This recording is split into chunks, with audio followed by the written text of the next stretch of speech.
Hello friends, welcome back. In this tutorial, we are going to learn about how to create our expandable list in our Jetpack Compose Android app. So let's say if we have a case where we have a one item and its relevant description. Then on clicking on that item, the item slowly expands and shows its relevant description.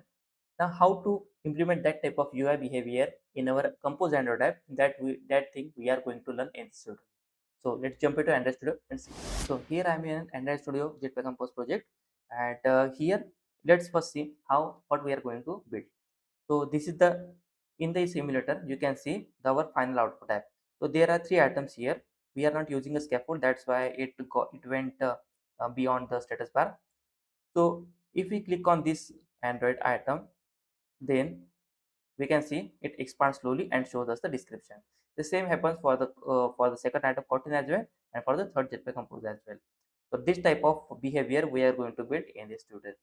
So let me minimize this emulator and start. So here I'm in the compose project. So this is a new project, and here I have just created a new composable function. It is an expandable list. Here I have annotated this with a preview so that we should be able to see the preview. And here I have created a list of pair of a string. So these are the pair of a string. The first item being a title, and second one is a description. These are the three items. So what we need to do, we are showing the multiple items. So at first we need a lazy column for showing the item. So let me first implement the lazy column here. Lazy column. Okay, I'll assign a modifier as a modifier dot fill max size here. Again dot I'll give a padding of 16 dp from all the sides. uh yeah, I think that's one thing. And yeah, we are going to, okay, yeah, that's it. Now in the lazy column we will using an items iteration items, and we'll be using this items list. We'll get that item here. We can click on alt enter to import the extension.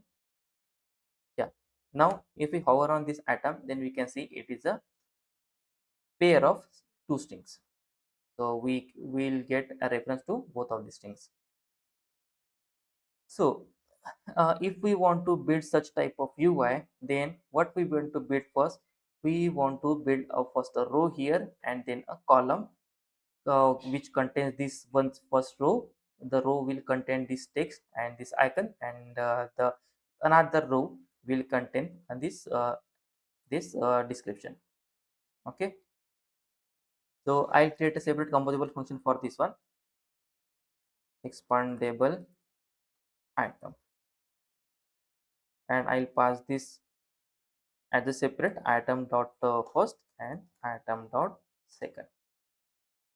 I'll create composable function for this one, and I am gonna rename these two parameters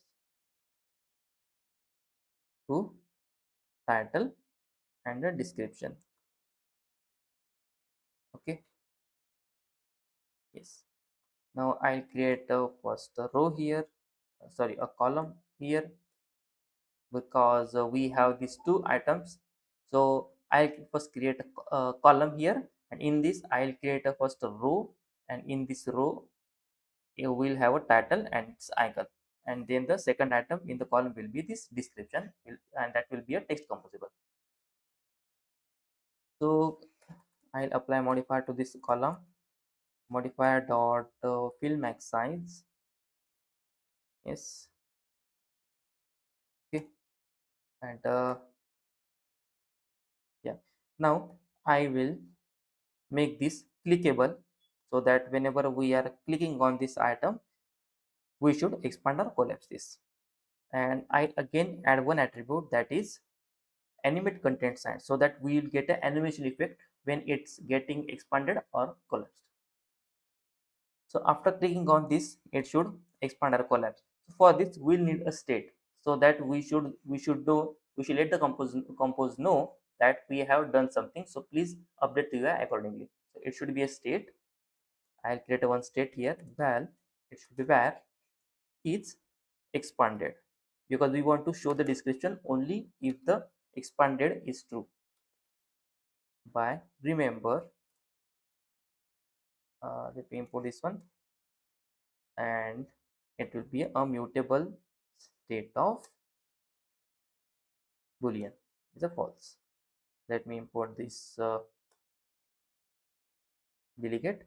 Yeah, is expanded, we can use this is expanded now, and on clicking on this we'll toggle this is expanded state equal to not of is expanded. Yes, okay. Now I'll take a first a row here. So this row will also have a modifier dot fill max width in this case.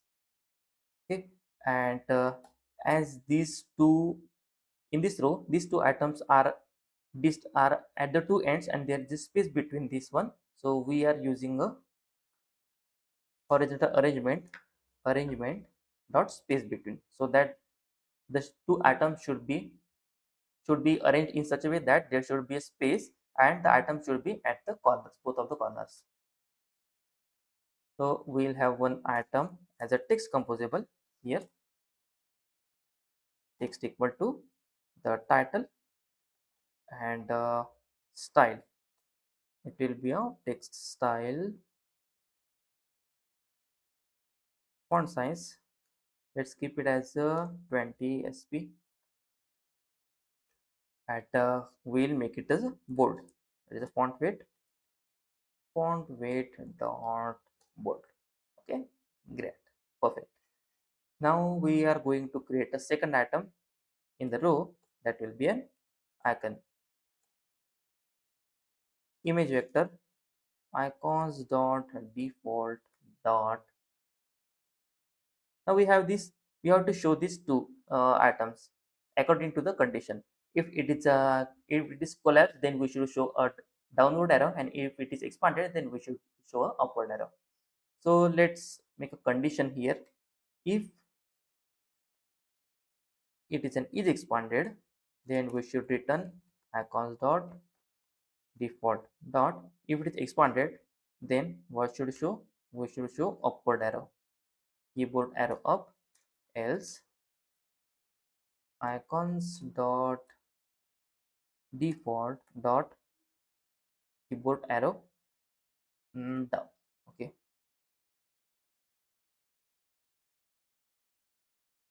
great. Now we need a content description.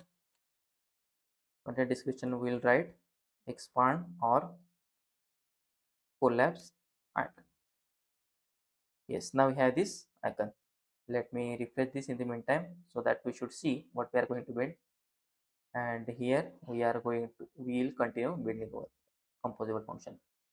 So we have this column, this first we have a row, and then yeah, we can see such a behavior.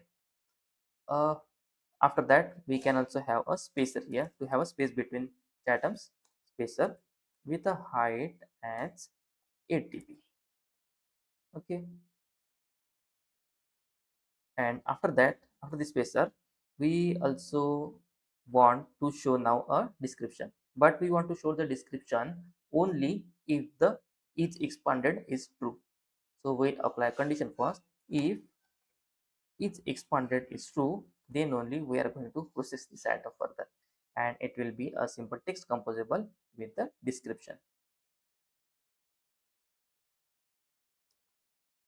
and we are not going to bold this, set it as a bold.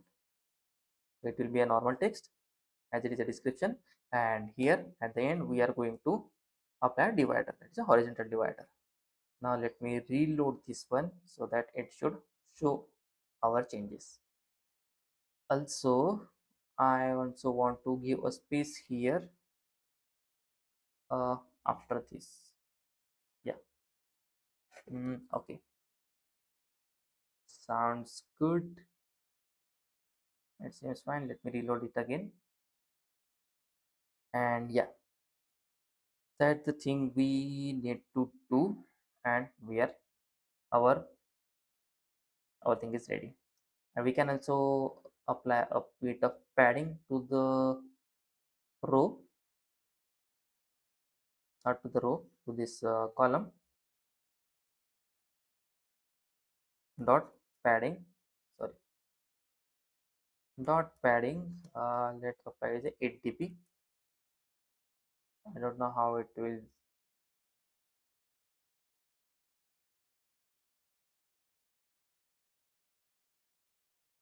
Yeah, now it seems cool.